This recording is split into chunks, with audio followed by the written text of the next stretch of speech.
अम्ब त्वाम् अनुसन्दधामि भगवद्गीते भवद्वेषिणीम्। ओम नमो भगवते वासुदेवाय। আমাদের চলছিল ষষ্ঠ অধ্যায় ধ্যান যোগের আলোচনা। খুব ইন্টারেস্টিং আমাদের অধ্যায়। সন্দীপ বলছিল খুব আগ্রহ আছে, কিন্তু এখানে পৌঁছানো বা আসা যে কত কঠিন। আমরা এই প্রস্তুতির যে দুটি আলোচনা আমরা ক্লাসে করেছি, দুটি ক্লাসে, সেখান থেকে আমরা বুঝতে পারছি যে যেভাবে আমরা ভাবি ধ্যানকে গতানুগতিক, হট করে বসে বললাম ধ্যান হয়ে গেল, এরকমটা হওয়ার কথা নয়। তার আগে সাধারণ প্রস্তুতি, বিশেষ প্রস্তুতি প্রয়োজন আছে। সাধারণ প্রস্তুতিটা সবসময় করতে হয়, বিশেষ প্রস্তুতিটা ঠিক ধ্যানে বসার আগে করতে হয়। আর গীতায় ঠিক ওই রকম ডিমার্কেশন না থাকলেও মোটামুটি প্রথমের কিছু শ্লোক আছে ষষ্ঠ অধ্যায়ে, যেটা সাধারণ প্রস্তুতির কথা বলছে। এমনকি আগের যে অধ্যায়গুলো হয়ে গেছে, 5টি অধ্যায় গীতা, সবটাই সাধারণ প্রস্তুতির মধ্যে, ধ্যানের রেসপেক্টে সেই থেকে বলতে গেলে সবটাই হচ্ছে সাধারণ প্রস্তুতি। ঠিক তারপরেই যোগ্যতা আসবে, তখন বিশেষ প্রস্তুতি, মানে আসনে বসে একাকী যত চিত্তাত্মা রহস্য যে স্থিত আছে, যে কথাগুলো, ওইগুলো ওই কথাটা আসছে, নির্জনে মাস্টারের কথা আসছে। এবং মজার ব্যাপার হচ্ছে যুদ্ধক্ষেত্রে অর্জুনকে বলছে যে একাকী বসে মন সংযম করে কিভাবে ধ্যান করবে। বুঝতেই পারছি যে এটা জাস্ট অপশন হিসেবে সবকিছু তুলে ধরছেন শ্রীকৃষ্ণ, কিন্তু ওখানে তো বসে আর নিশ্চয়ই অর্জুনকে ধ্যান করতে বলছেন না ওই মুহূর্তে।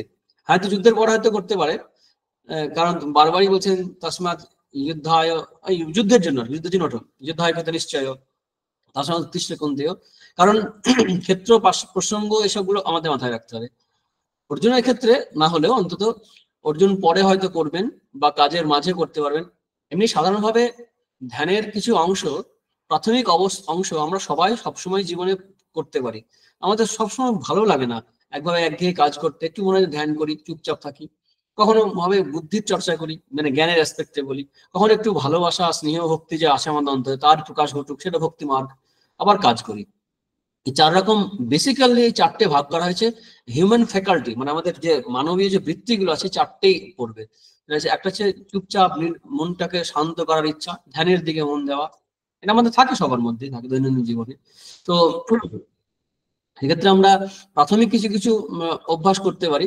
রাজযোগে স্বামীজি আলোচনা করেছেন, যোগসূত্রের প্রাথমিক যে আলোচনাগুলো করেছেন রাজযোগ গ্রন্থে। তারপর যোগসূত্র আলোচনা করেছেন স্বামীজি, পতঞ্জলির যে যোগ দর্শন। তো সেখানে দেখিয়েছেন যে আমরা শরীর সুস্থ করার জন্য নারী শুদ্ধি নামক যে প্রক্রিয়াটা আছে, সেটা আমরা করতে পারি শ্বাস প্রশ্বাসে, মনকে শান্ত করার জন্য। এতে কিছু লাভ হবে। কিন্তু ধ্যানের উদ্দেশ্য এটা নয়। ধ্যানের কি উদ্দেশ্য আমরা এবার আস্তে আস্তে জানবো, আরো ভিতরে প্রবেশ করব। প্রথম দিন আমরা সাধারণ প্রস্তুতি বলেছি, দ্বিতীয় দিন আমরা বলেছি গত ক্লাসে বিশেষ প্রস্তুতি। সেখানে আমরা অনেকটা বিশেষ প্রস্তুতির সঙ্গে সঙ্গে কিন্তু খানিকটা ধ্যানেরও স্বরূপের দিকে এগোতে শুরু করেছি। আবার ঠিক তারপর পরে আবার আহার, নিদ্রা, কর্ম, মানসিক অবস্থা ইত্যাদি নিয়ে আবার আলোচনা শুরু করেছেন। সেখানে রামানুজের আহার সম্বন্ধে কি বক্তব্য আমরা শুনেছি। শঙ্করাচার্য কি বলেছেন ওটা বলা হয়নি। শঙ্করাচার্য আহার বলতে উনি ইন্দ্রিয় দিয়ে যা কিছু আহরণ করা হয়, শব্দাদি বিষয় জ্ঞানম, মানে ইন্দ্রিয় দিয়ে যা কিছু, আহিয়াতে ইতি আহার, ওই এটা ছান্দোগ্য উপনিষদের যে আহার শুদ্ধির সঙ্গে সত্য শুদ্ধি হয়, মানে মন শুদ্ধ হয়, আর তাতে ধ্রুবাস্মৃতি হয় যে বলেছেন, সেই যে উপনিষদে যে মন্ত্র আছে তার ব্যাখ্যা প্রসঙ্গে এই আলোচনা করেছেন। শঙ্করাচার্য সেখানে বলেছেন শুধুমাত্র মুখ দিয়ে খাওয়াটা ইম্পর্টেন্ট নয়, সমস্ত ইন্দ্রিয়তে যা কিছু আমরা ইনপুট দিচ্ছি, বাইরে থেকে আসছে, সবটার ক্ষেত্রেই উনি গ্রহণ করছেন যে সেটা কিভাবে গ্রহণ করবেন। অর্থাৎ সেটা অবশ্যই আমরা ওটা বিশেষ প্রস্তুতির মধ্যে যদি এটাও ধরি, শুধু বিশেষ খাওয়াটাকেই, মানে ফিজিক্যাল লেভেলে যেটা খাওয়া, এছাড়া বাকি ইন্দ্রিয়দের যে তথ্য বা ডাটা পাচ্ছি, সেটা আমরা বিশেষ সাধারণ প্রস্তুতির ক্ষেত্রে আমরা ধরে নিতে পারি। সারাদিন ধরে যা কিছু করছি, দেখছি, শুনছি, সেগুলো ওর মধ্যে এসে যাবে। তাই আলাদা করে আহার আলোচনা করা হয়নি। তারপরে মনের খুব ডিস্টার্ব অবস্থায় আমরা সাধারণ ভোজন করতে পারবো না, করা উচিত না, সেসব নিয়ে আলোচনা হয়েছে। তারপর আরেকটা কথাও ওখানে আলোচনা হয়েছে যে হাসি খুশি বা যদি না হয়ে থাকে তাহলে করছি, যে অনবসাদ বলে একটা কথা যেমন আছে, তেমনি অনুদ্ধর্ষ বলে একটা কথা আছে। মানে দুঃখী দুঃখী মন নিয়ে যেমন থাকবো না, তেমন আমরা আনন্দে উৎফুল্ল হয়ে যাব, সেটাও কিন্তু নয়, সেটাও চলবে না। মানে অনবসাদ এবং অনুদ্ধর্ষ দুটো ব্যালেন্স করতে হবে। একদম দুঃখী দুঃখী মন, যন্ত্রণা দুঃখ নিয়ে সবসময় আছি, এ ভাবনা যেমন ধ্যানের পক্ষে সুবিধার নয়, তেমনি প্রচন্ড উচ্ছ্বাস, আনন্দে আত্মহারা, কন্ট্রোল নেই, এরকমও হবে না। এগুলো আমরা আগের দিন আলোচনা করেছি। এর পরেই আমাদের যে মন দেওয়ার কথা যে বলা হয়েছে, ধ্যানের আমরা প্রবেশ করে গেছি। ওই 14 নম্বর শ্লোকে আমরা দেখেছি, সেখানে খানিকটা বিশেষ প্রস্তুতি দেই। এখানে কোনো ব্যাখ্যাকার টিকাকার ব্যাখ্যা করছেন যে এটা সবিকল্প সমাধি অবস্থা। 14 নম্বর শ্লোকটা আমরা আবার ফিরে যাচ্ছি, ওখান থেকে পড়ছি, ওই 13-14 একসঙ্গে পড়ি। সমং কায় শির গ্রীবং ধারয়ন্ন চলন স্থির সংপ্রেষ্য নাসিকাগ্রংশং দিশশ্চানা বলবেন প্রশান্তাত্মা বিগতভির ব্রহ্মচারী ব্রতে স্থিতঃ মনসংযম মচ্চিত্ত যুক্ত আসিত মৎপর। এই যে মন সংযম করে মচ্চিত্ত হওয়া, ভগবানে মন দেওয়া, মানে কি অনেক বিষয় থেকে মনটাকে সরিয়ে নিয়ে ভগবানে দেওয়া এবং মতপরায়ণ হওয়া। এটা যত গভীর হবে, এর এই একাগ্রতাটা যত গভীর হবে, ডিপ হবে, তত আস্তে আস্তে মন ধ্যানের দিকে এবং ধ্যান থেকে সমাধির দিকে এগিয়ে যাবে। এই সমাধিটাকে অনেকে বলছেন যে সবিকল্প সমাধি। আলোচনা আমরা পরে করছি। এখন যোগসূত্রের দিকে তাকাই, তাহলে আমরা এরপরে যে আলোচনাগুলো হবে অনেকটাই অন্তরঙ্গ সাধন পরিষ্কার করে ওখানে বলা হচ্ছে যে অন্তরঙ্গ অভ্যাস। এটা বহিরঙ্গ অভ্যাস হচ্ছে কি, ইয়ম নিয়ম আসন প্রাণায়াম প্রত্যাহার, এই পাঁচটি ইয়ম নিয়ম আসন প্রাণায়াম প্রত্যাহার, এই পাঁচটি হচ্ছে বহিরঙ্গ সাধন। এখানে আমরা দেখছি গীতাতেও যে আমরা যে সাধারণ এবং বিশেষ প্রস্তুতির কথা বললাম, এর মধ্যে মোটামুটি সবগুলোই এসে যাচ্ছে।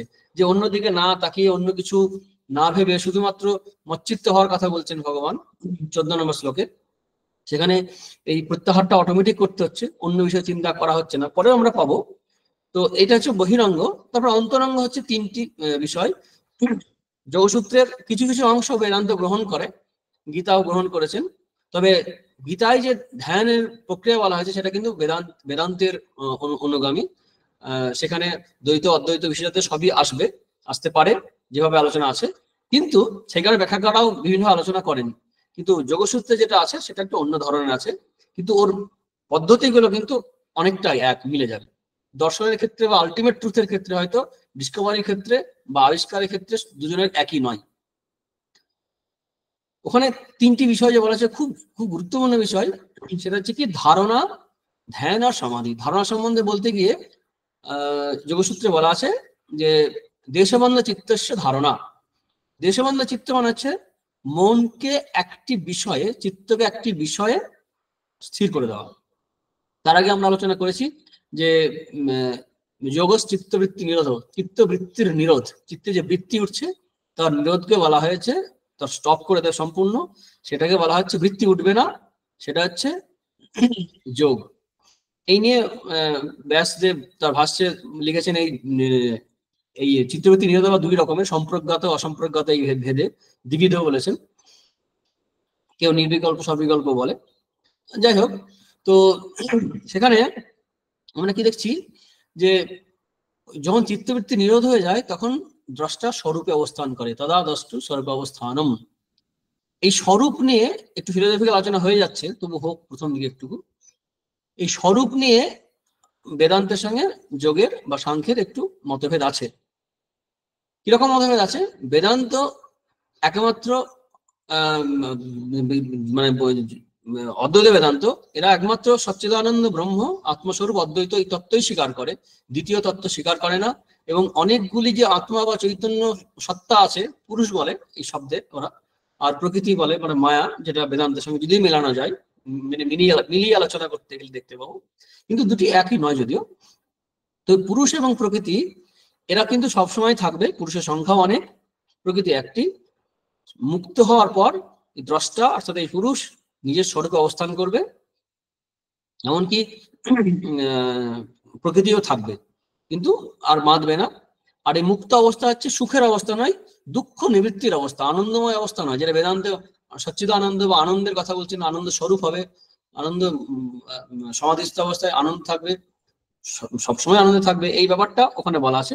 আরেকটি বিষয় জানার আছে দর্শনের দিক থেকে, যে অদ্বৈত বেদান্ত কিন্তু এই চিত্তের যে পরিণাম বলছে না, যোগদর্শনে যেটা বলছেন যে চিত্ত যখন মানে মন যখন জ্ঞানের আকার ধারণ করছে তখন ওরকম পরিণাম প্রাপ্ত হয়ে যাচ্ছে। কিন্তু বেদান্ত বলছেন না, আত্মা যে সচ্চিদানন্দ সে স্বরূপত সব সময় একই আছে, আমি জানি আর নাই জানি, পাপী পুণ্যবান ভালো মন্দ সবার মধ্যে একেবারে ইনট্যাক্ট, অক্ষত, অস্পৃষ্ট, অনাঘাত যাকে বলে, কোন রকম ভাবে দোষ যুগ স্পর্শ করে না, সেই চৈতন্য আত্মার কথা বেদান্ত বলছে। এখানে কিন্তু বলছেন যে প্রকৃতির সংস্পর্শে এসে চিত্তের যে পরিণাম হয় সেগুলোকে পরিণামবাদ বলা হয়, এখানে অদ্বৈত বেদান্তে বিবর্তবাদ বলা হয়। যদিও আরো যে সমস্ত ফিলোসফি গুলো আছে সেখানে এরা এটা স্বীকার করেন না, এরা যেমন রামানুজের আছে মানে বিশিষ্টাদ্বৈতবাদ, এরা পরিণামের কথাও বলেন।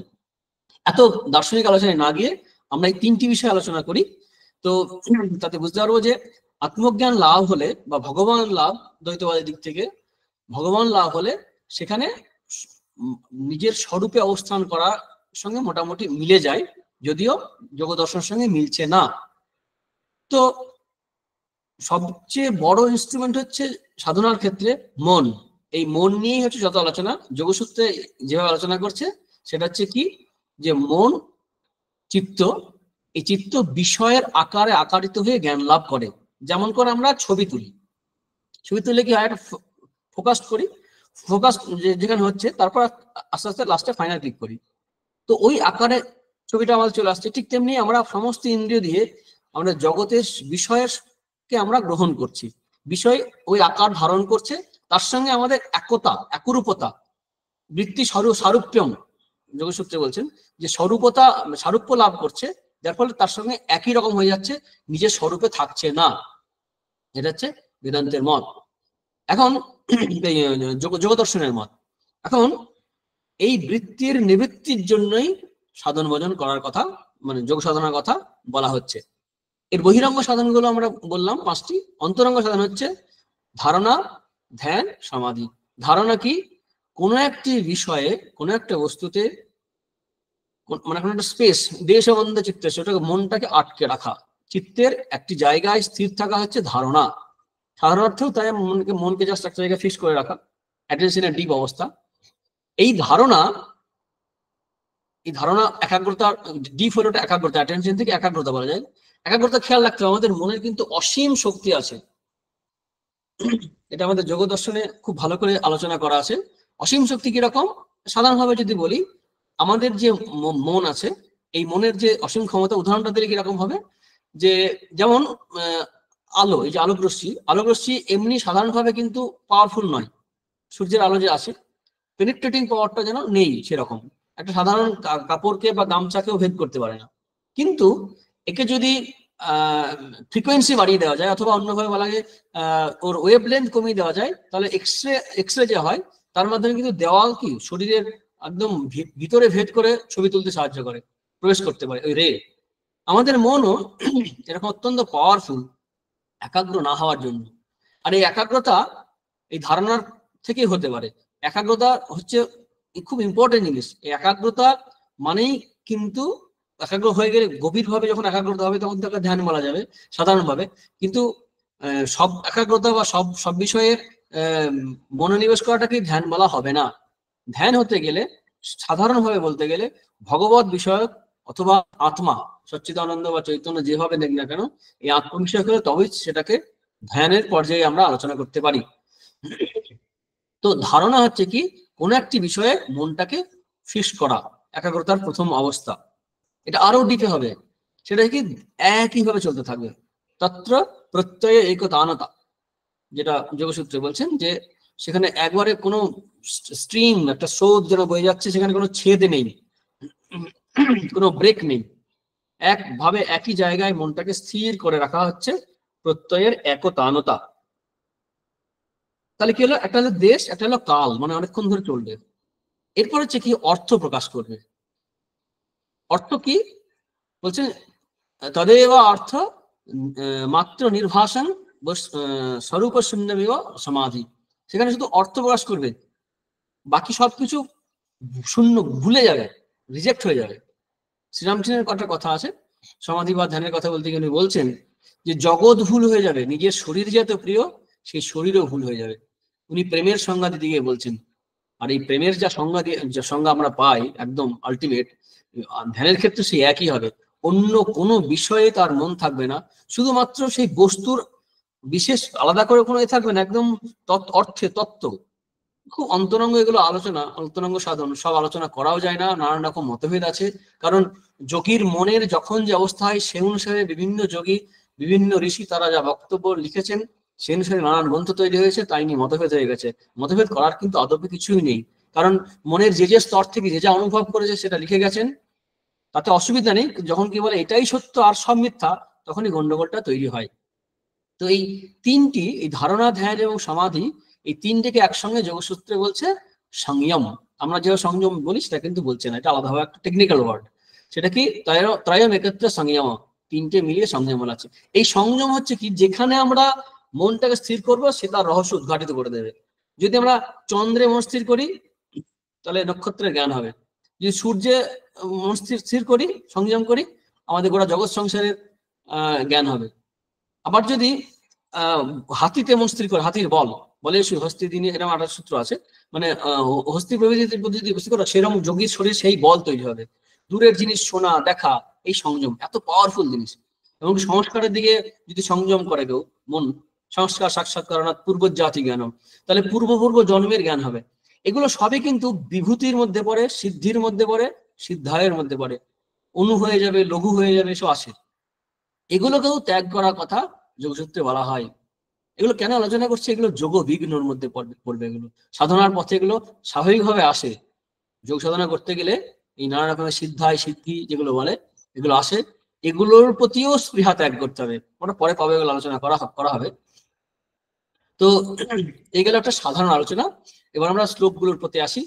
আমরা 14 নম্বর শ্লোক, 15 নম্বর শ্লোক আলোচনা করেছি, 16, 17 মানে যুক্তাহার বিহার এগুলো হয়ে গেছে। এবার 18 নম্বর শ্লোকে আসি। 18 নম্বর শ্লোকে কি বলছেন? এখান থেকে হওয়ার কথা ছিল আজকে। यदा विनियतं चित्तम् आत्मन्येवावतिष्ठते निःस्पृह सर्वकामेभ्य युक्त इत्युच्यते तदा। যখন বিনিয়ত, আগে নিয়ত মানুষ পেয়েছি আমরা, এখানে বিনিয়ত আমরা 15 নম্বর পেয়েছি। যোগী নিয়ত মানুষ, এখানে বিনিয়ত, বিশেষ রূপে মনকে নিয়ন্ত্রণ করা, সংযত করা এখানে বলা হচ্ছে। এই বিনিয়ত মানেটা কি? মনকে কন্ট্রোল করা, চিত্তকে কন্ট্রোল করা। চিত্ত কন্ট্রোল হয় না দুটি কারণে, একটা অন্তরের দিক থেকে, একটা বাইরের দিক থেকে। আভ্যন্তরীণ কারণ আর বহিঃ কারণ। অভ্যন্তরীণ কারণ কি? বাইরের কোনো, যেমন চিত্ত যদি একটা হ্রদ, আগে বলা হয়েছিল, একটা হ্রদে বাইরে থেকে যদি ঢিল মারা হয় তাহলে ওই তরঙ্গ হতে থাকে, যার ফলে জলের নিচের ভাগে কি আসে দেখা যাবে না। আবার ঠিক উল্টো ভাবে নিচ থেকে যদি ভুরভুরি ওঠে, সেই ভুরভুরি উঠলেও কিন্তু আমরা জলটা কাঁপবে, নিচে কি আসে দেখতে পাবো না। স্বরূপ যোগসূত্রের ভাষায় স্বরূপের জ্ঞান হবে না। অর্থাৎ বহিঃ কারণ এবং অন্তঃকারণ দুটি কারণেই আমাদের চিত্ত বৃত্তি সম্পন্ন হবে বা ডিস্টার্ব হবে, বিক্ষেপ আসবে। এটাকে দূর করার জন্যই পরে যে কথাটা বলছেন যে নিষ্ক্রিয় সর্বকামেভ্য। এই সর্বকামেভ্য মানে হচ্ছে সমস্ত কামনা বাসনা সংকল্পজাত সমস্ত কামনা যদি ত্যাগ করা যায় তাহলে ভিতর থেকে ভুরভুরি ওঠে না। বাইরে তো আমরা সংযম করে নিলাম, চোখ কান নাক মুখ সব ইন্দ্রিয়ের দ্বার বদ্ধ করে দিয়ে আমরা বসে পড়লাম, কিন্তু অন্তরে যে ভুরভুরি উঠবে সব সময়তে, সেখান থেকে আমরা কি করব? বরং আমরা যদি ভালো করে নিজের দিকে তাকাই, বিভীষিকার মতো ভয় পেয়ে যাব। নিজের দিকে আমরা তো তাকাই না, ধ্যান একটা মাধ্যম। সচেতন ভাবে যদি আমরা কখনো নিরিবিলিতে বসি, তারপর যদি নিজের মনকে ওয়াচ করি, নিরীক্ষণ করে, দেখতে পাবো মনের মধ্যে কত বাঘ ভাল্লুক রাক্ষস লুকিয়ে আছে, বসে আছে। বাইরের থেকে আরো ভয়ঙ্কর ভয়ঙ্কর আছে, কামনা বাসনা নানা রকমের লাইকস ডিসলাইকস সবকিছু বাসা বেঁধে আছে। এইগুলোই কিন্তু আমাদের মনকে চঞ্চল করে। অর্থাৎ বাইরের যে আমরা চঞ্চলতার কথা বলছি সেটা শুধু নয়, অন্তরের চঞ্চলতাটাকেও শান্ত করতে হবে, এই কামনা বাসনা ত্যাগ করতে হবে। তখনই কিন্তু ঠিক ঠিক যোগের অবস্থাটা হবে। এটা কিন্তু ফাইনাল নয়। यदा विनियतं चित्तम् आत्मनि एव अवतिष्ठति निष्क्रिय सर्वकामेभ्य युक्त इत्युच्यते तदा। এখানে কি হচ্ছে, মন আত্মা করা হচ্ছে বা ব্রহ্মা করা হচ্ছে। তার আগে আমরা দেখলাম কি ভগবত আকারা, মানে ভগবান বলছেন মচ্চিত্ত যুক্ত আসিত মত পর, আমরা 14 নম্বর শ্লোকে দেখেছি। এখানে 18 নম্বরে যেটা বলছেন সেটা কিন্তু একটু আলাদা, ব্রহ্মাকারা বৃত্তি উঠছে। এখানে বৃত্তি আছে কিন্তু আত্মাকারা বা ব্রহ্মাকারা বৃত্তি, মানে মনে বা চিত্তে, চিত্তের যে চিত্ত অন্য কিছু ভাবছে না, শুধুমাত্র চৈতন্যকে ভাবছে, আত্মাকে ভাবছে, অন্য কোনো কিছু নয়। এখানে ইষ্ট বৃত্তিও নেই, ইষ্টবৃত্তি নেই বা ভগবত বৃত্তিও নেই, এখানে আত্মাকারা বা ব্রহ্মাকারা বৃত্তি আছে, আর বাকি সবকিছু ত্যাগ করেছে। এই বৃত্তির উদাহরণটা কি দিচ্ছেন, কিভাবে একভাবে সেটা মন স্থির থাকবে, পরের শ্লোকে বলছেন যেমন দ্বীপ, বায়ুশূন্য স্থানে দ্বীপ যেমন নড়াচড়া করে না, এই যোগী যে যোগ সাধনা করছেন তার ক্ষেত্রে মনটা ওইভাবে একভাবে এক জায়গায় থাকবে। যথা দ্বীপ নিবাতস্থ নেঙ্গতে সুপমা স্মৃতা যোগিনা যতে চিত্তস্য ইয়ঞ্জত যোগমাত্মনঃ। যে যোগী, যে সংযত চিত্ত যোগী যোগ অভ্যাস করছেন, এখানে যোগ বলতে ধ্যান, তিনি তার মনটা কেমন হবে, যেমন একটি দ্বীপ শিখা আছে, নড়ছে না, হাওয়া নেই, নিবাত মানে বাত নেই, বাতে মানে বায়ু নেই, না ইঙ্গতে কাঁপে না, তার সেই বোমা এখানে দিচ্ছেন, যে একদম নিষ্কম্প দ্বীপ শিখার মতো মন স্থির আছে, চঞ্চল নয়। এই অবস্থায় একটি মাত্র বৃত্তি, একটি মাত্র অবলম্বন আছে, একাগ্রতার চূড়ান্ত পর্যায়ে এগোচ্ছে আর কি। অন্য কোনো, আমাদের তো বহু অগ্র, অনেক অগ্র আছে, অগ্র মানে অবলম্বন, মানে এটা ওটা অনেক কিছু আছে আমাদের মনের। 5 রকম অবস্থা আছে, যোগসূত্রের ব্যাখ্যায় ভাষ্যের সময় আলোচনা করা হয় এগুলো। সেটা হচ্ছে এরকম ক্ষিপ্ত, মূঢ়, বিক্ষিপ্ত, একাগ্র আর নিরুদ্ধ। নিরুদ্ধ কথাটা আমরা পাবো পরে। ক্ষিপ্ত মানে তমগুণের ভাবটা প্রবল, ক্ষিপ্ত, চঞ্চল, সবসময় মানে কোনো স্থির হচ্ছে না মন। মূঢ় ওটা একেবারে ভালো রকম তামসিকতা। ক্ষিপ্ত, সেখানে রাজসিকতা আছে, তামসিকতা আছে। মূঢ় সেই মানে রজতম মিলিয়ে আছে, কোনোটাই বেশি আছে কোনোটাই কম আছে। আর যে বিক্ষিপ্ত চঞ্চল যেখানে, সেখানে রজগুণের অ্যাক্টিভিটি আমরা পরে গুণত্বের আলোচনায় দেখবো। তো রজগুণ প্রবল, চঞ্চলতা। বিক্ষিপ্ত মন হচ্ছে মানে স্থির হয় মাঝে মাঝে, মাঝে মাঝে স্থির হয় না। আর ক্ষিপ্ত সবসময় চঞ্চল। মূঢ় মনে হচ্ছে একেবারে মরে আসে, একেবারে মানে অলসতা, ক্লান্তি যেরকম আছে না, মূঢ়, যার মনটা জেগেই নেই, বেঁচে নেই যেন, এরকম ভাবে আছে। এইভাবে বলতে গেলে মূঢ় অবস্থা, মোহগ্রস্ত হয়ে যায় যাতে ইজিলি। আর একটা হচ্ছে একাগ্র, মানে একটি বৃত্তিকে অবলম্বন করে থাকবে, একবার একই, এটা এই অবস্থায় ধ্যান করা যায়, একাগ্র। আর একটা হচ্ছে ধ্যানের শেষ অবস্থা, যেখানে নিরুদ্ধ অবস্থা, এখানে কোনো বৃত্তি থাকে না। এটাই হচ্ছে যোগসূত্রের বা যোগশাস্ত্রের কাম্য। বৃত্তির নিরোধ হয়ে যাবে, যোগ চিত্তবৃত্তি নিরোধ, সমস্ত বৃত্তি নিরোধ হয়ে গেল, তদা দ্রষ্টু স্বর্গ অবস্থান, সেখানে স্বর্গ অবস্থান করবে। এটা যোগের দিক থেকে। তো এই সমস্ত বৃত্তি সরে গিয়ে একাগ্র হবে, একদম একটি মাত্র বৃত্তি অবলম্বন করবে। সেটা কি, যে আত্মনি এব অবতিষ্ঠতে, আত্মাতেই থাকবে। আত্মাতে তো মন থাকার কথা নয়, কারণ আত্মাতে মন কি করে দেবে? সেখানে তো আমরা উপনিষদে পাচ্ছি, কেন উপনিষদ আছে, ন তত্র চক্ষুর গচ্ছতি ন বাগ গচ্ছতি না মন। তারপরে বলছেন ইয়ান মনুষা না মনুতে ইয়েন আহুর মনোমতম, মানে সেখানে মন মনন করতে পারে না সে আত্মাকে, সেই চৈতন্যকে, তাহলে কি করে সেখানে মন দেবে? আছে, যুক্তি আছে। সেই শাস্ত্রেই আবার বলছেন, যেমন উপনিষদে আমরা পাচ্ছি, বৃহদারণ্যের কাছে মনসায় বা অনুদ্রষ্টব্য, মানে মন দিয়ে দেখতে হবে।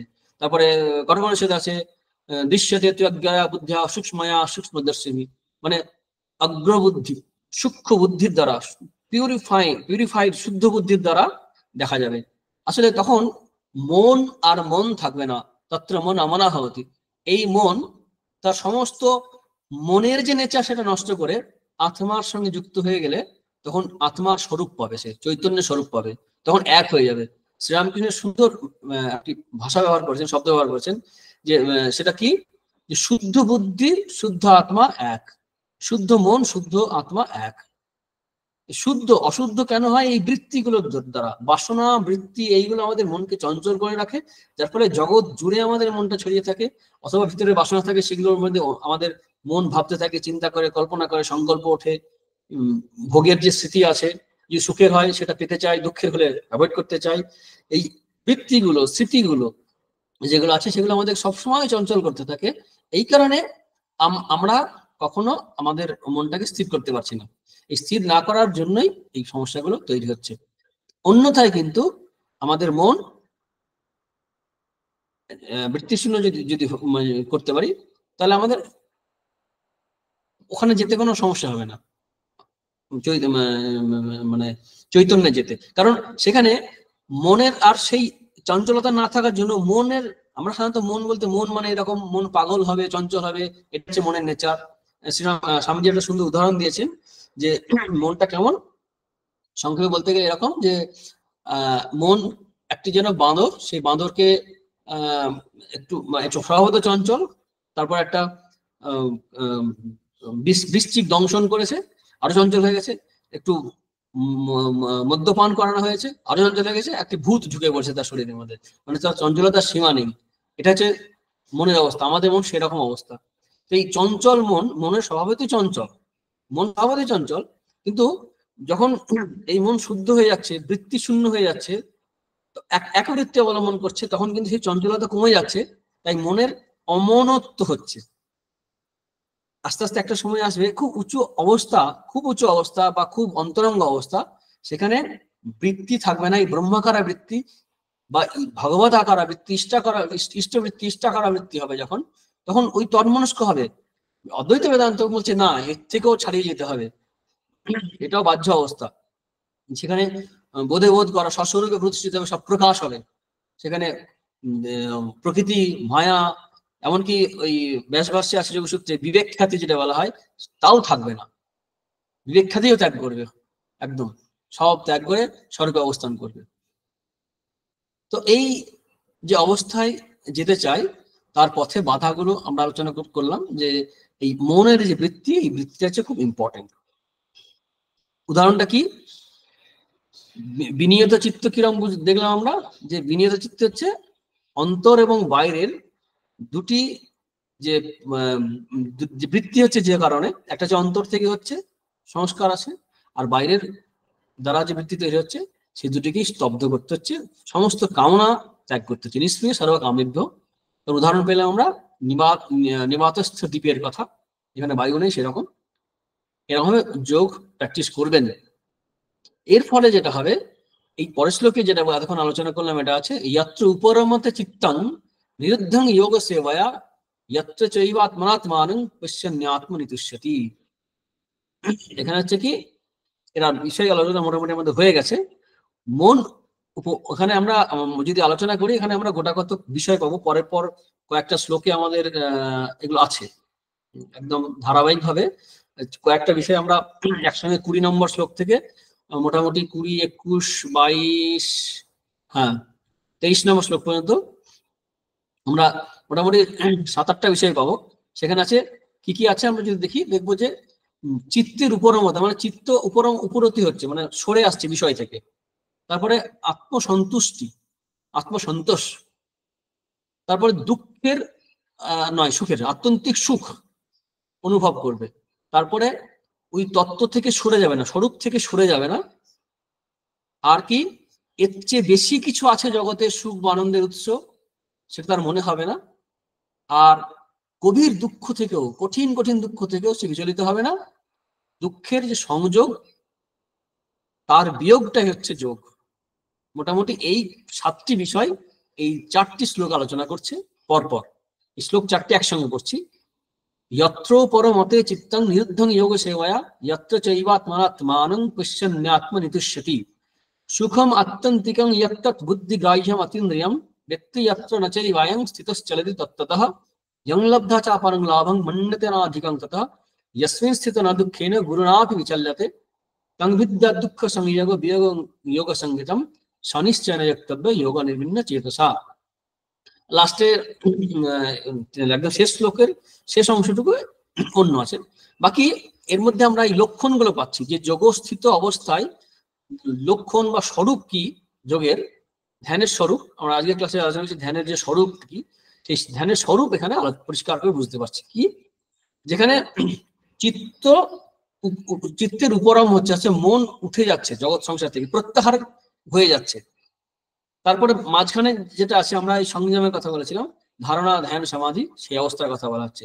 মন নিরুদ্ধ হচ্ছে, নিরুদ্ধন কিভাবে হচ্ছে? যোগ সেবায়া, অর্থাৎ এই যোগের দ্বারা।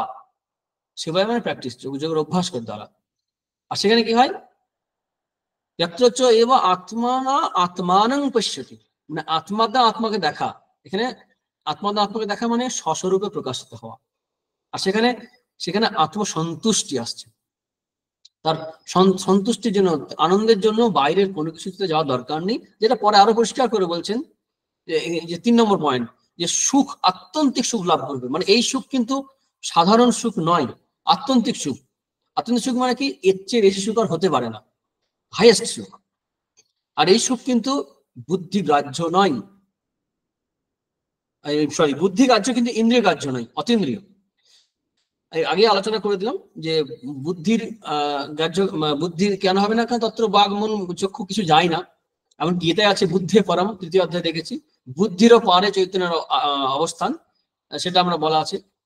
আর এই এর দ্বারা কি মানে বেদান্তের যে টার্গেট কি, যদি আমরা আরো ডিপলি যদি আলোচনা করি, তাতে এই এই যে নিরুদ্ধ অবস্থার যে কথা বলা হচ্ছে, আর একটু ডিপে যদি যাই, তাহলে মান্ডুক্য উপনিষদ আলোচনা করছে যে প্রপঞ্চের উপশম।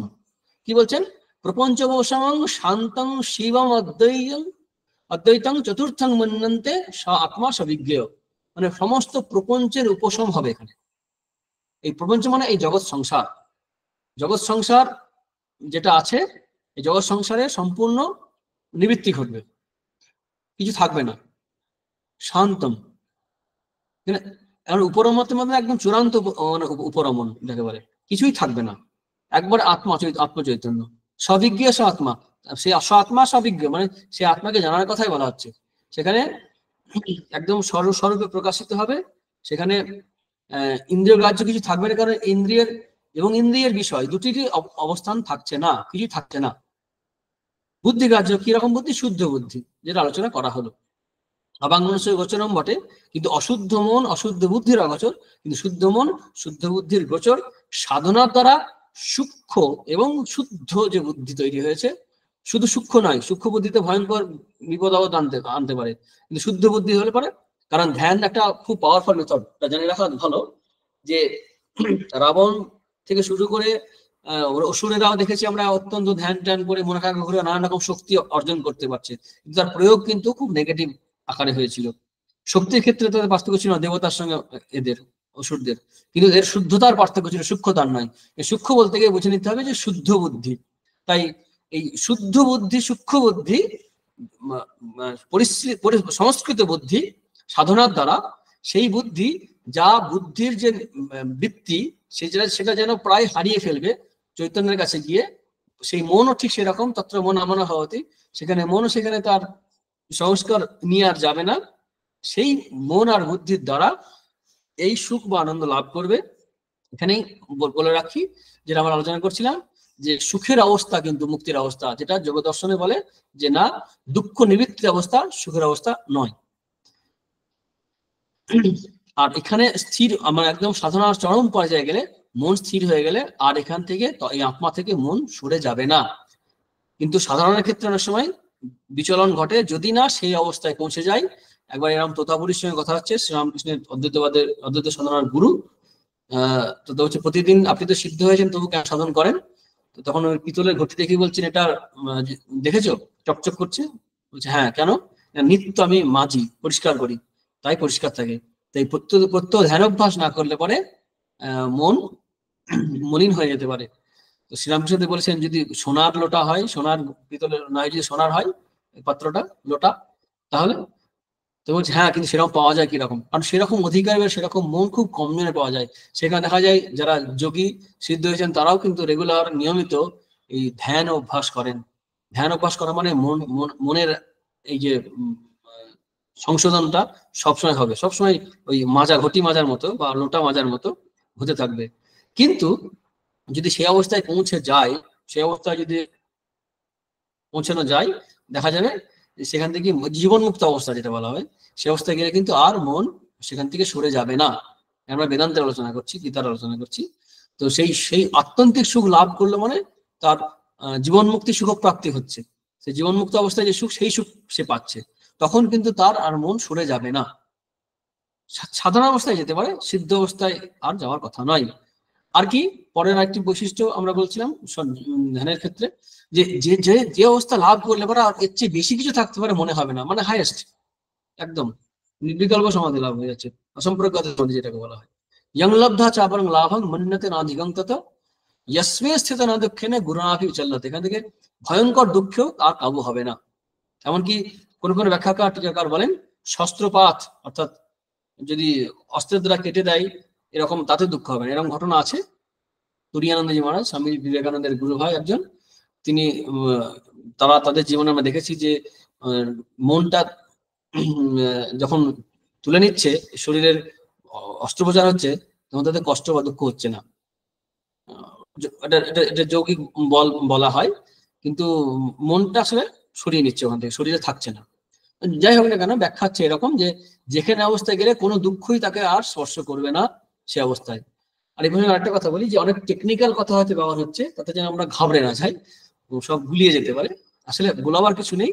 যোগ দর্শনের এবং বেদান্ত দর্শনের কিছুটা পার্থক্য আছে সামান্য সামান্য একটা জায়গায়।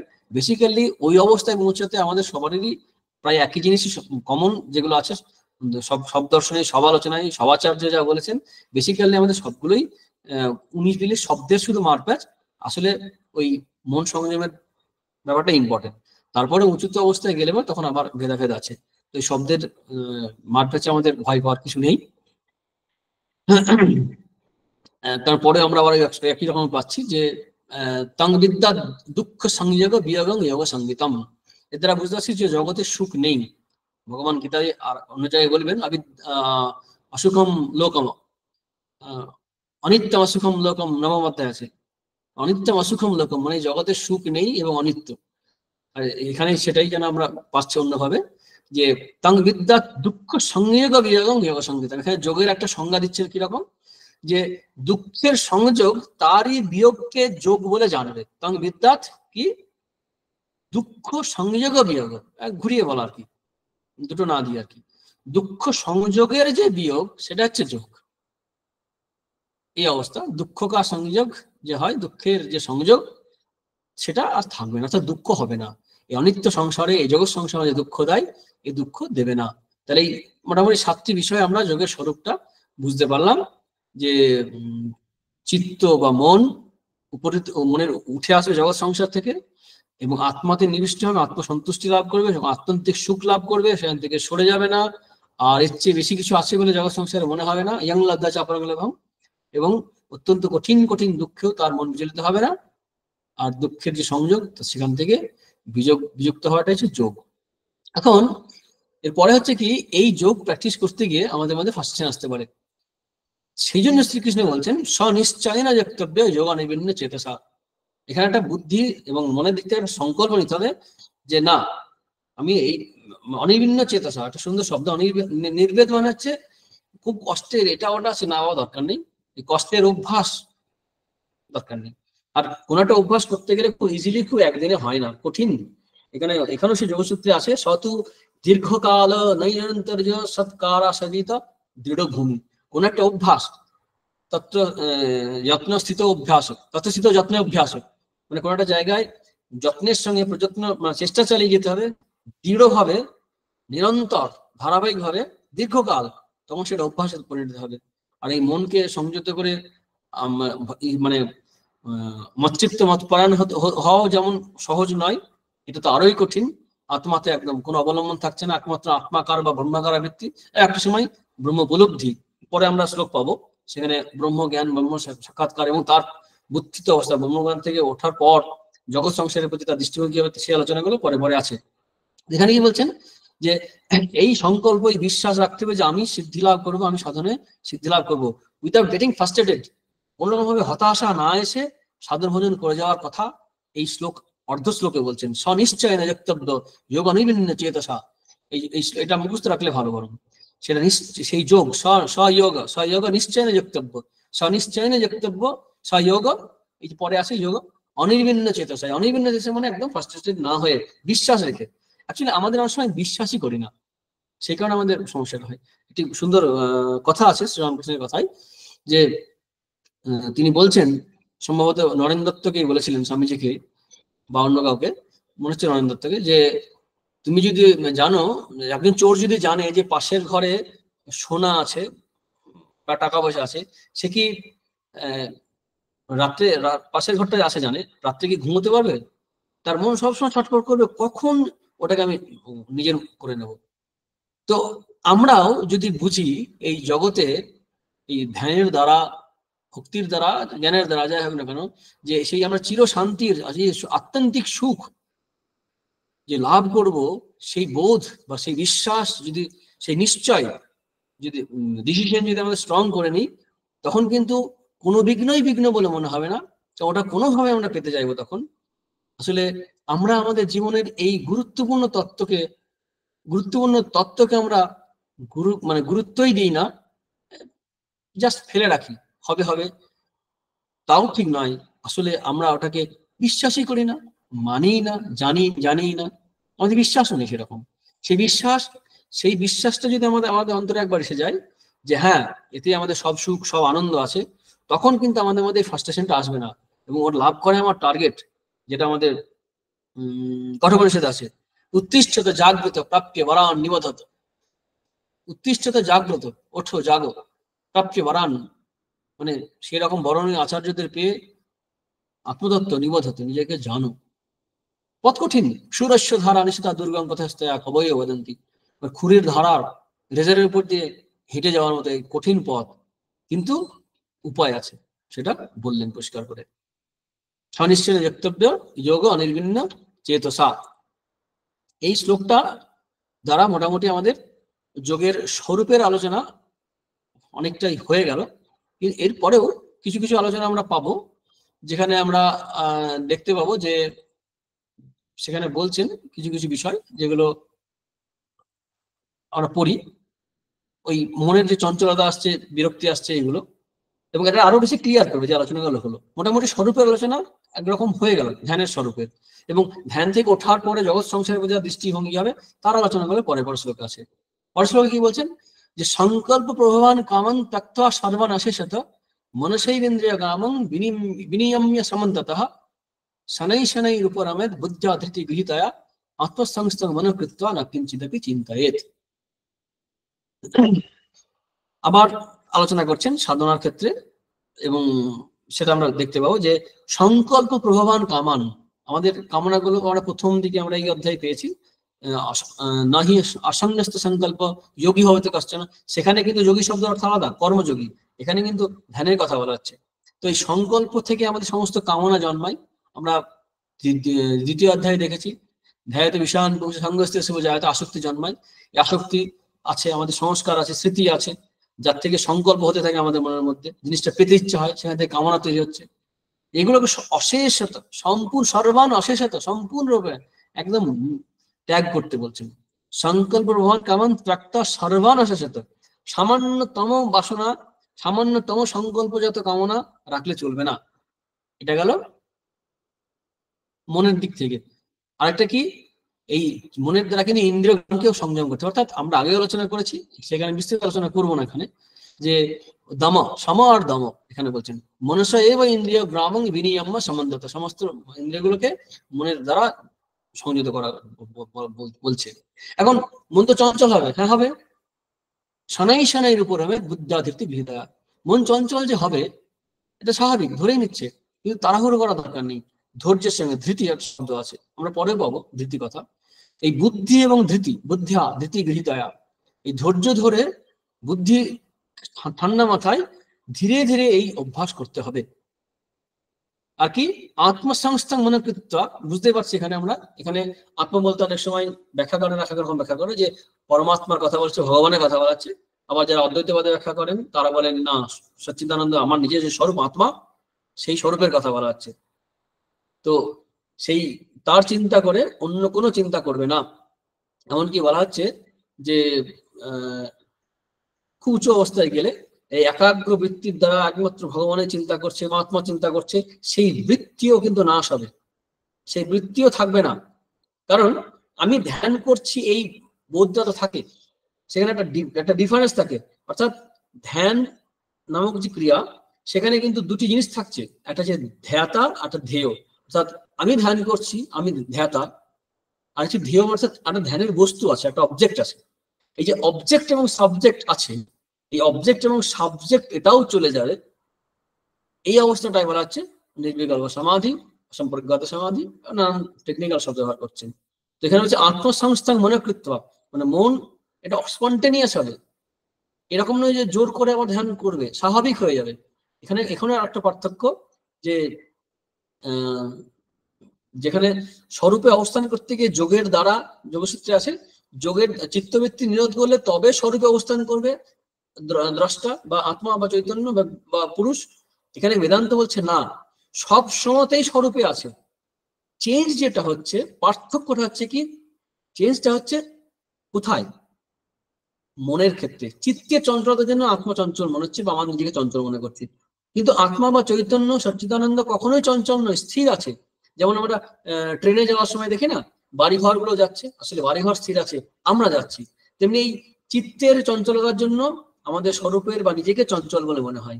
এই চিত্তের চঞ্চলতা থামালেই নিজের চঞ্চলতাও থেমে যাবে, এবং দেখুন না আমি তো চঞ্চল কখনোই নই, স্বরূপ তো চঞ্চল নই। সচ্চিদানন্দ যেমন অপবিত্র হয় না, চঞ্চল হয় না, তেমনি চঞ্চলও হয় না, অর্থাৎ আত্মার ক্ষেত্রেই চঞ্চলতা নেই। এই অবস্থা যখন হয় সেখানে কোন রকমের ভেদ থাকে না, ত্রিপুটি ভেদ এই শব্দ ব্যবহার করে। জ্ঞান, জ্ঞেয়, জ্ঞাতা বা ধ্যান, ধ্যেয়, ধ্যাতা, এই শব্দগুলো আছে। তো এই ধ্যাতা, ধ্যেয়, ধ্যান, এই সব সমস্ত ভেদ চলে যাবে, আর অন্য কিছু চিন্তাও করবে না, কারণ চিন্তা করার জন্য মনও তখন আর থাকবে না, সেখানে মন অমন হয়ে যাবে। আত্মসংস্থা মনোকৃত্য না কিঞ্চিদপি চিন্তায়। এখন মন বারবার এদিকে দিকে যাবে, চঞ্চল হবে। আমাদের বেদান্ত সারে আলোচনা আছে 4টি বিষয়ের কথা, ধ্যান করতে করতে আমাদের মধ্যে এইগুলো আসে, যে সেটা হচ্ছে কি, যে লয়, তারপরে বিক্ষেপ, কষায়, আর আরেকটি হচ্ছে লয়, বিক্ষেপ, কষায় আর রসাস্বাদ। এই 4টি আছে যোগের পথে, ধ্যানের পথে বিঘ্ন। যোগসূত্রে আলাদা আছে, ব্যাধি, স্ট্যান প্রভৃতি আছে, কিন্তু এখানে বলছেন কি, লয় মানে ঘুমিয়ে পড়ে, বিক্ষেপ চঞ্চল হয়, কষায় আর চলতে চায় না, স্ট্যাগনেশন এসে যায়, মন এগোতেই চায় না, আর মানে ফার্স্টেশন এসে যায়। এই যে শনিশ্চরে যুক্তব্য এই কারণে বলা হচ্ছে যে উৎসাহের সঙ্গে প্র্যাকটিস করতে হবে, ছেড়ে দিলে চলবে না, ধৈর্য থাকবে, উৎসাহ থাকবে, ধৃতি উৎসাহ। আমরা সাত্বিক যখন কর্তার গুণ পাবো চতুর্দশ অধ্যায়, অষ্টাদশ অধ্যায়ে, তখন দেখবো সাত্বিক কর্তা বলতে গিয়ে সবসময় উৎসাহ, ধৃতি উৎসাহ সমন্বিত, এই উৎসাহ থাকবে। তো এই কষায় রসাস্বাদ মানে কি, মন যখন খুব ভালো থাকে, ডিস্টার্ব হয় না, তখন চুপচাপ থাকতে ইচ্ছা করে, কাজ করতে ইচ্ছা করে না, ওটা কিন্তু মন একটা সুখে আছে ঠিকই, কিন্তু আত্মোন্নতি হচ্ছে না, ওখানে একটা ওই শান্ত মনের সুখ অনুভব করছে, সমর সুখ, অথবা নানা রকমের সিদ্ধি হয়, সেই সুখে মত্ত হয়ে যায়। যোগের দিক থেকে যদি বলি, তাই না মত্ত হয়ে যায়। আচ্ছা, পরের দিন আলোচনা হবে, এখান থেকে শুরু করবো, আজকে এই থাক। বিষয়গুলো একটু কঠিন মনে হচ্ছে, আসলে বারবার এগুলো পড়তে হবে, চর্চা করতে হবে, তবে একটু পরিষ্কার হবে আমাদের। তাহলে আমরা মোটামুটি এখানে শেষ করছি আজকে। যত যত নিশ্চয়তি মনশ্চঞ্চলম স্থিরম ততস্তত নিয়মিত আত্মনিয়ম অসংনয়িত, এখান থেকে আমরা পরের দিন করবো, মানে 25 হলো, তাই তো, 26 নম্বর শ্লোক থেকে।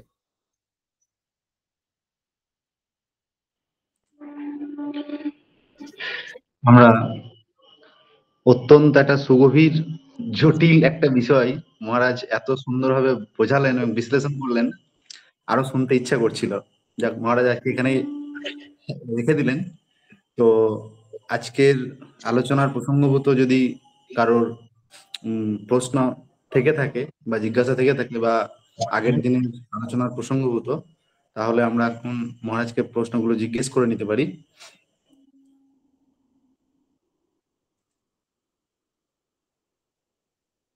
বিষয়টা কঠিনই বটে, খুবই কঠিন, টেকনিক্যাল বিষয়, কিন্তু আমাদের সিলেবাস আছে তো, আলোচনা করতে হবে। কিন্তু খুব একটা কঠিন মনে হলো না আমার বোঝানো থেকে। না না, মনে হচ্ছে তাই, কিন্তু না, অ্যাকচুয়ালি সাধনা করলে না আরো ভালো হয়ে যাবে। মানে হিমালয়ে যাওয়ার বর্ণনা শুনলে মনে হবে যেন হ্যাঁ বুঝে গেলাম, আপনি যা বলেছেন ঠিক আছে, বুঝে গেছি, তো এখানে জল পাবো না, অক্সিজেন কমে যাবে মনে হচ্ছে, কিন্তু ফিল্ডে গেলে আরো ভালো করে অনুভব হবে। নিজেরা পড়তে গেলে এগুলো আরো তখন কথা সাধনা করতে গেলে আরো বেশি অনুভব হবে। একটু মন স্থির করতে গিয়ে বসে বসে কত চঞ্চল হাট বাজার মনের মধ্যে। ঠিক আছে, তার প্রশ্ন যদি কেউ করে দেখতে, আলোচনা যদি পরিষ্কার হয়ে থাকে। একদম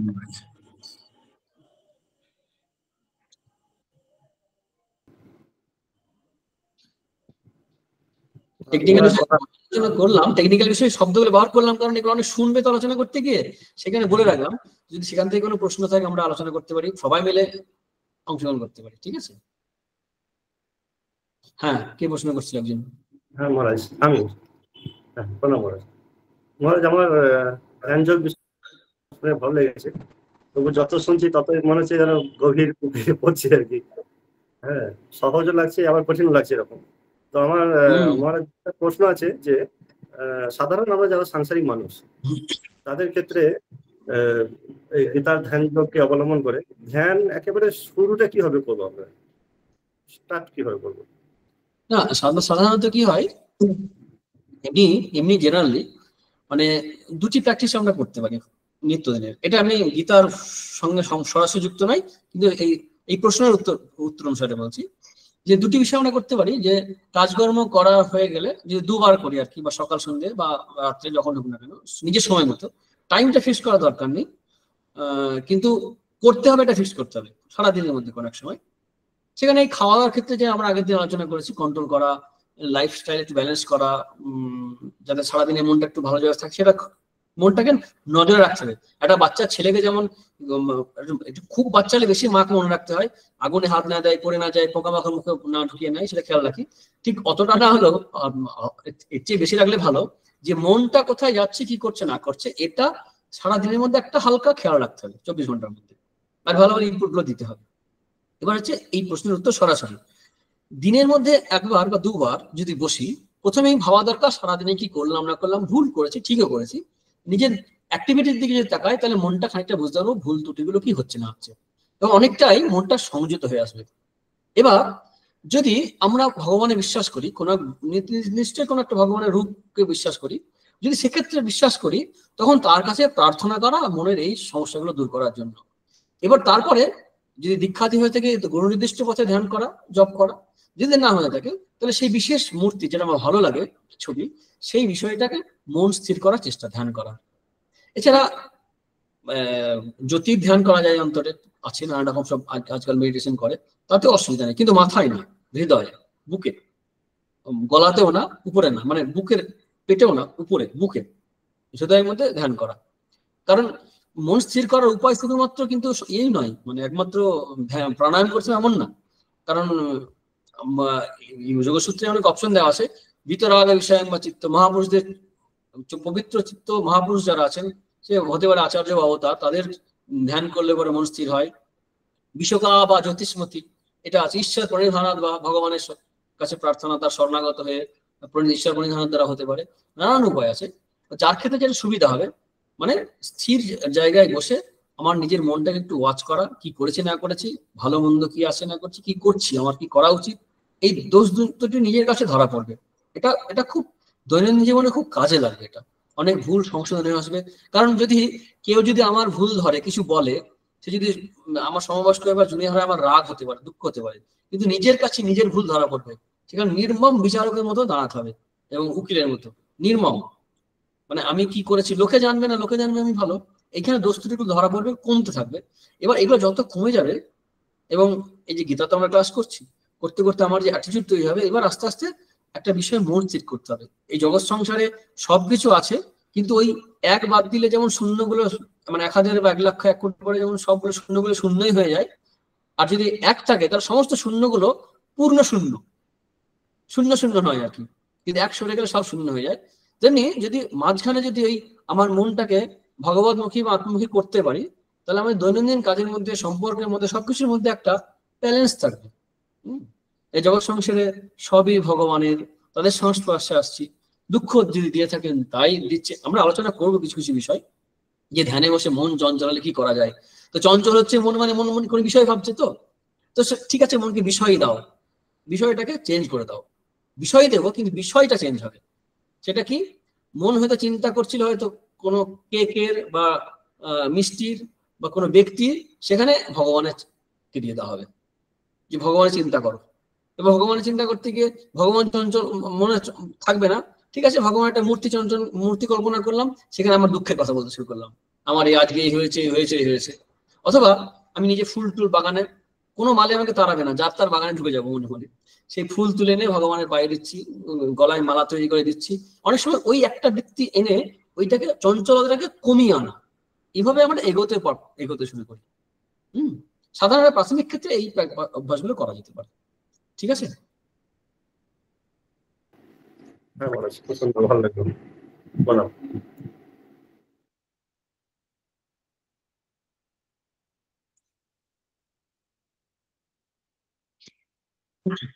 ধ্যানের স্বরূপ আলোচনা শেষ হয়নি, পরের দিনে চলবে, মানে স্বরূপে বেশি জায়গাটা আলোচনা একটু হয়েছে, আরো কিছু আলোচনা বাকি আছে। হ্যাঁ, আমার একটা প্রশ্ন, সেটা হলো দৈনন্দিন জীবনের আমাদের নিত্যদিনের সমস্যা হলে ভুলে যাওয়া, সম্ভব ভুলে যাই আমরা, তো সেখানে কি আমরা, এটা একটা রোগে দাঁড়িয়ে যাচ্ছে, তো এক্ষেত্রে কি আমরা কোনো এই যে মনের একাগ্রতাটা কি করে এই ভুলে যাওয়ার হাত থেকে একটু বাঁচার জন্য কি আমরা এই প্র্যাকটিস বা এরকম একটা কিছু প্রতি মুহূর্তে সব কথা ভুলে যাচ্ছি, মানে কাজ ভুলে যাচ্ছি, বয়স বাড়ছে এটা বুঝতে পারছি, তাহলে এক্ষেত্রে কি আমরা এর কোনো একটা সুফল পেতে, মানে মনটাকে একাগ্র করে? নিশ্চয়ই এর ফল পাওয়া যাবে, কারণ ভুলে যাওয়ার যে বৃত্তি, সেটা হচ্ছে ভ্রম, সেটা তো ওই তমগুণ থেকে আসছে, তামসিকতা থেকে যায়, তামসিকতার জন্য এটা হচ্ছে। সেখানে ওই সাত্ত্বিকতা বা রাজসিকতা একটু বাড়াতে হবে। আর আমাদের অনেক বিষয়ে মানে প্রথমত তামসিকতা চঞ্চল, মানে একদম মূঢ় অবস্থায় এনে দিচ্ছে। আর আমি এগুলো কিন্তু সরাসরি কিছু পাইনি, আমি যেটা মনে হচ্ছে সেটা বলছি ওই আমাদের তত্ত্বগুলো থেকে। তামসিকতা কি হচ্ছে, তামসিকতা আমাদের ঘুম পাড়িয়ে দিচ্ছে, মূঢ় অবস্থা যেটা। আর চঞ্চলতা, প্রচন্ড চঞ্চল মন বিভিন্ন বিষয় নিয়ে ছুটছে, বিভিন্ন বিষয় নিয়ে ছোটার জন্য যেটা হয়েছে, যে সময় যেটা করার কথা সেই সময় মনে থাকছে না। অর্থাৎ এই বিষয়গুলোকে যদি আমরা একটু কমিয়ে এনে সেগ্রিগেট করে পরপর রেখে দিই, এবং এই যে আগের প্রশ্ন হলো যে ধ্যান, যদি ধীর স্থির ভাবটা আমাদের জীবনে আনতে পারি, তখন দেখা যাবে ভুলে যাওয়ার পরিমাণটা কমে যাচ্ছে। আরেকটা হচ্ছে কি, ভুলে যায় মানে বিষয়ের গুরুত্ব দিই না বিষয়গুলোকে, এই গুরুত্ব দেওয়াটা, প্রত্যেকটা বিষয়ে ফোকাসড হওয়া, একাগ্রতা বাড়লে এগুলো হয়ে যাবে অটোমেটিক। কেন আমরা কি হয়, একটা যে এই যেমন ক্লাস করছি, মনটা অন্য জায়গায় ঘুরছে, আমরা একই গান প্রতিদিন গেয়ে যাচ্ছি ভজন ভগবানের, কিন্তু দেখা যাবে 365 দিনের মধ্যে 360 দিনই মনটা অন্য জায়গায় ঘুরে গেল, আধ ঘন্টার মধ্যে আধ মিনিটও ঠিক মন ভগবানে থাকলো না, এটা অভ্যাস হয়ে যাচ্ছে। এইটা বাদ দিয়ে আমরা যোগের যে আলোচনা করেছিলাম প্রথম দিকে, যে যখন যেটা করব সব সময় সমস্ত মন দিয়ে সেটা করা অভ্যাস যদি করি, তখন দেখা যাবে ওই ব্যাপারটাকে মনে ধারণা করার ক্ষমতা বেড়ে যাবে, আর গ্রহণটাও ঠিকঠাক হবে। তারপরে আবার সেটাকে আবার রিপ্রোডিউস করা, তো সেটাকে স্মৃতিতে আবার তো মনে রাখা সুবিধা হবে। মনে চঞ্চলতার জন্য মেনলি হয়, অথবা মোহ থেকে, মানে তামসিকতা থেকেই হয়। এই তামসিকতা কাটিয়ে যতটা উঠতে পারবো আমরা, একাগ্রতা যত প্র্যাকটিস করবো, নিশ্চয়ই আমাদের এই ভুল ভ্রান্তিটা অনেকটা কমে যাবে। বিভিন্ন বিষয়ে কাজকর্ম থাকলে পরে অনেক সময় ভুলে যায় আমরা, চঞ্চলতা, রেস্টলেসনেসই আমাদের সব ভুলিয়ে দেয়, তাই না? মানে খুব গুরুত্বপূর্ণ কাজও কিন্তু আমরা ভুল করে ফেলছি, এটাও হয়। হ্যাঁ হয়। সেক্ষেত্রে আবার প্র্যাকটিক্যালি অনেক সময় কি হয়, কাগজে লিখে রেখে কাছে রাখতে হবে যে কি বাকি আছে না আছে, খুব বিশেষ কাজের চাপ পড়ে গেলে। এটা একটা সাধারণ ক্ষেত্রে অনেকেই করে, আমরাও অনেক সময় করি। যখন কাজ কর্ম, লোকজনের আসা যাওয়া, অনেক অনুষ্ঠান থাকছে, বিভিন্ন বিষয় থাকছে, তখন এখন তো কাগজ নয়, ফোনে কি নোটসে আমরা লিখে রাখছি, বা নিজেকেই মেসেজ করে রাখছি, আচ্ছা এটা হয়ে গেছে, এটা বাকি আছে, এটা হয়ে গেছে, এটা করে নি। এটা করতে হয় কাজের ক্ষেত্রে, সেক্ষেত্রে ভুল কম হয়। দৈনন্দিন রুটিনে যদি পড়ে যায়, ভুলটা কম হয় না, মানে হয় না, সে জানে এটার পর এটার পর এটা হবে। কিন্তু রুটিনের বাইরে কিছু কাজ থাকলে হয়তো সেটা বাদ চলে যায়, তো সেটা রুটিনের মধ্যে আনা যায় না অনেক সময়, সেক্ষেত্রে লিখে অভ্যাস করা যেতে পারে, যখন তাই না? অভ্যাসটা দরকার, অভ্যাস, অভ্যাসটা মানে অভ্যাস, অভ্যাস। তারপর ভুলে তো যাওয়ার টেন্ডেন্সি থাকেই আমাদের সবারই কম বেশি। আর এই থেকে বলতে গেলে কিছু কিছু ভোলাও ভালো, তাহলে পরে দুঃখ যন্ত্রণা যেমন অনেক কিছু থাকে, স্মৃতি থাকে, সেগুলো খুব কষ্ট দেয়। মানে একটা জায়গায় পড়েছিলাম যখন ছাত্র অবস্থায়, একটা জায়গায় দেওয়াল লেখা ছিল মহাবিস্মৃতি হচ্ছে মানে মৃত্যু কি মহাবিস্মৃতি, মহাবিস্মৃতি হচ্ছে সবচেয়ে ভালো, মানে জগৎ সংসার ভুলে যাওয়া, মহাবিস্মৃতি কি জগৎ ভুলে যাওয়া, উচ্চ অবস্থা। সেটা অবশ্য এই জগৎ সংসারে ভুলতে হবে। এই যে আলোচনা করছিলাম একটু আগে আমরা, যে ধ্যান বা সমাজের অবস্থায় কি নিজের জগৎ তো ভুলে যাবে, নিজের শরীরও ভুলে যাবে সেই অবস্থা হলে পরে। হ্যাঁ মহারাজ, প্রণাম। এখন সাইকোলজিটা অনেক রকমের টোটকা দেয়, অনেক আলোচনা করে যে এই করতে হবে, ভুলে যাওয়ার ক্ষেত্রে অনেক সময় কাউন্সিলিং করে, দেখে ওদের ক্ষেত্রে ওরা যোগাযোগ করলে মনের কি কি চিন্তা ভাবনা চলছে, এই মাইনর ডিটেলস নিয়ে তো আমাদের তো আলোচনা করা হয় না। আমাদের মনে স্বাভাবিক স্বাস্থ্যের জন্য চেষ্টা করা হয়, রোগাক্রান্ত স্বাস্থ্য হিসেবে নয়, স্বাভাবিক স্বাস্থ্য, তার মধ্যে চঞ্চলতা। এমনি অ্যাবনর্মাল সাইকোলজি যদি আমরা পড়ি, আমি একবার কিছুটা পড়েছিলাম ব্রহ্মচারী অবস্থায়, আব্রাহাম মাসলো, তারপর সব অনেক আলোচনা করছেন সাইকোলজি, তাদের যদি কিছু ভালোভাবে পড়া যায় দেখা যাবে আমরা সবাই যেন একটা মানে সাইকোলজির দৃষ্টিতে ওই স্ট্যান্ডার্ডে সবাই কোনো কোনো প্রবলেম পিকুলারিটি আছে সবার মধ্যে। আমরা এই দিক থেকে ভাবলে চলবে না, কমন ভাবে আমরা যদি দেখি তাহলে আমরা সাধারণভাবে স্বাভাবিকই আছি আমরা, কিন্তু ওই ফোকাসটা বাড়াতে হবে আমাদের, বর্তমানে থাকা অভ্যাস করতে হবে। অভ্যাস ওই যেটা বললেন, হ্যাঁ ঠিক, একদম অভ্যাসটাই খুব গুরুত্বপূর্ণ। পরের একটা কি প্রশ্ন করতে যাচ্ছিলাম,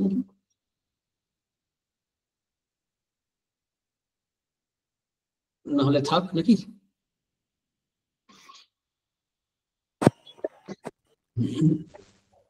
মহারাজ কেউ আরেকজন মনে হয় কেউ প্রশ্ন করতে চাইছিলেন আপনাদের মধ্যে থেকে, যদি প্রশ্ন কি কারোর আছে? আর